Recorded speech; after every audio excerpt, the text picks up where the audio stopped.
Magandang umaga po mga kabayan. Welcome sa ating latest update rito po sa may Sariaya to Tayabas, no? Sa may Barangay Kalumpang mga kabayan at Sariaya mga kabayan.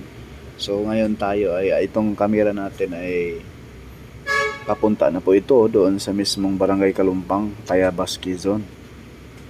Yan sa unahan mga kabayan. Dito po ay mataas na rin yung tambak.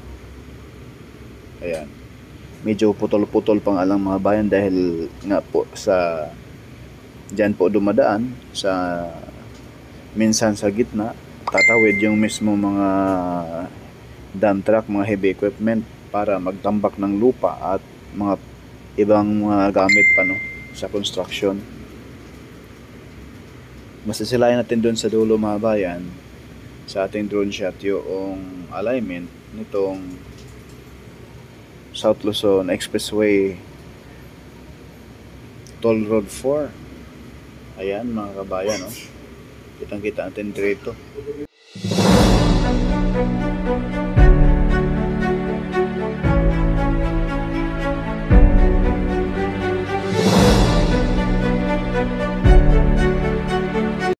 Mapansin natin doon sa dulo mga bayan, lagyan natin ng bilog. Yang nilagyan natin ng bilog mga bayan, dyan po ay hanggang dyan pa muna, no?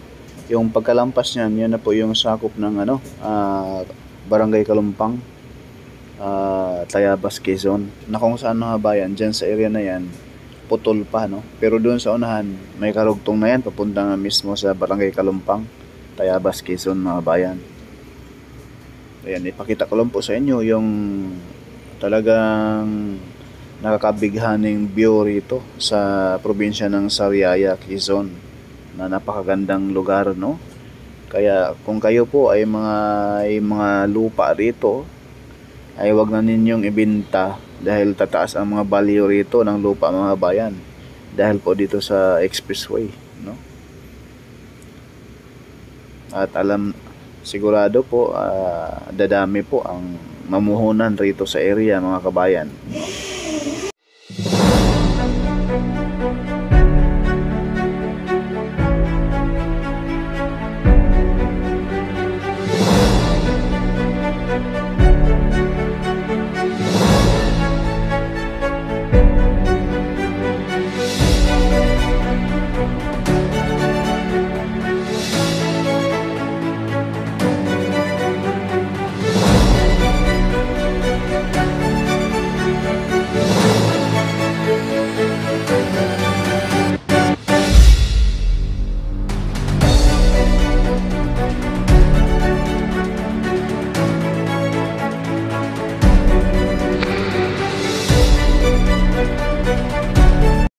Itong kaharap sa ating kamera mga bayan ay papunta na po yan ng Candelaria, Quezon.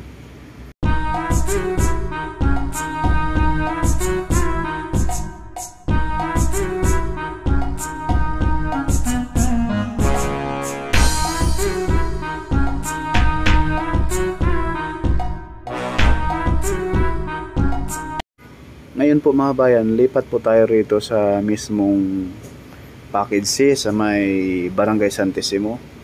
Ayan po mga bayan yung concrete box culvert. Ay ang kaharap sa ating kamera mga bayan ay approaching po yan doon sa mismong Tiaong Interchange. Silipin natin kung dito sa area ay nalatagan na po ba ng concrete cement, no? So masasilayan natin dyan sa baba ay puspusan pa rin yung pag dikdik ng lupa gilid mismo, no, ng alignment nitong expressway. Nang sa ganun, dahil malapit na tag-ulan o tag-ulan na nga, ay ito po ay talagang puspusan na po yung pag ayos ng alignment dyan, no? Posibleng tangayan po yan mga kabayan ng tubig ulan kapag hindi yan maayos pag dik-dik dyan sa gilid, no? Ayan po yung concrete box culvert. Hanggang dito yung lalatagan ng concrete cement mga kabayan. Dito po sa concrete box culvert na ito, no? Na kung saan yung ilalim niyan, dyan po dadaan yung mga kababayan natin na pupunta sa Barangay Santissimo at Karatig Barangay, no? At yung mismong dito po bandang kanan, yan na po yung Tiaong.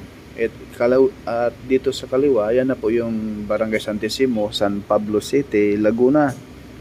Ayan, masisilayan natin mga bayan, no? Yung mismong alignment dito ay napakaganda naman ng lugar. Ayan, yung mga kabayan natin dumadaan dyan sa mismong ginawa box culvert na yan. Alam nyo rito mga bayan, sa probinsya ng San Pablo, yung mga area na talagang madadaanan itong expressway, no? Napakaswerte dahil pag ma-open na po ito ay talagang baka next year, no? Mula Calamba hanggang Tiaong mabuksan na last quarter of 2025. Baka naman, baka, no? Baka lang. Ayan. Yan sa unahan mga bayan, no? Masisilayan natin. Ayan. Yan na po yung papuntang Tiaong interchange, then sa unahan na po yan mga bayan.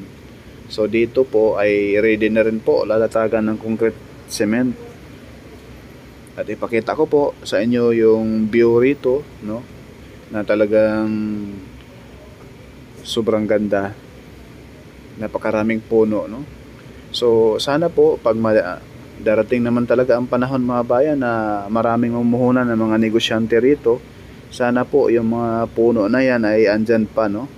Baka magaya na po yan sa BGC, Manila, Makati na puro building na ang masisilayan natin. Yung mga punong kahoy ay nawawala na, no? Sana po ay ang ating gobyerno ay i-preserve din po nila yung ating inang kalikasan. Hindi lamang po sa ang nasa isip ay yung pagpapayaman, no? Anuhin mo ba yung yaman na kung ang kalikasan naman ay pag magalit yan mga bayan ay talagang isang sako na lang, ay wag naman po sana, no? Ayan po mga bayan, yung kulay puti na yan, yan na po yun area na naglatag na po ng concrete cement, no? Yung unang upload natin mga bayan ay puspusan na rin po ang paglatag ng concrete cement dyan, no? Na-interview po natin yung mga nagtatrabaho dyan, no? Sa mismong Santa Clara ay yung machine na ginamit nila pag latag ng concrete cement ay galing Germany pa, no? Grabe, high-tech na high-tech. Iba ka talaga, SLEX Tier 4.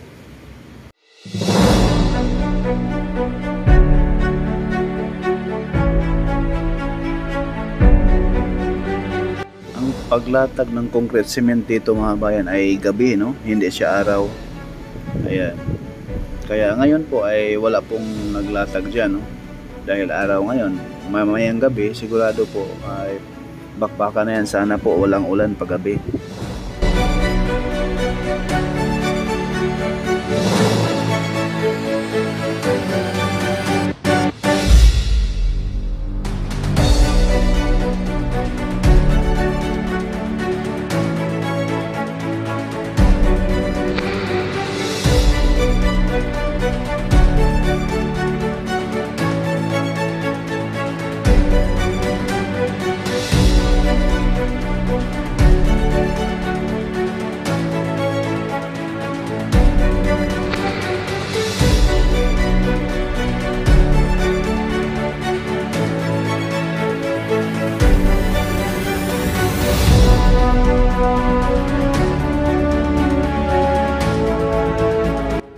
Shoutout nga pala kay Ma'am Ami Campbell, Ma'am Lisa Torres, at sa Porca family dyan sa Leyte, no?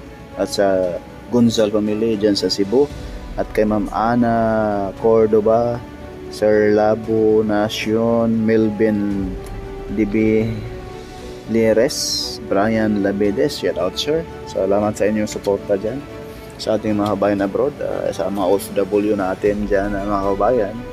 Ingat-ingat at God bless po sa ating lahat. Naway pagpalain po tayo ng kung may kapal sa ating mga kabayan dyan na nasa may mga malaking problema. Sana po ay ipagkatiwala natin sa kung may kapal. And God bless po sa ating lahat. Please support, like, and share, and subscribe. God bless.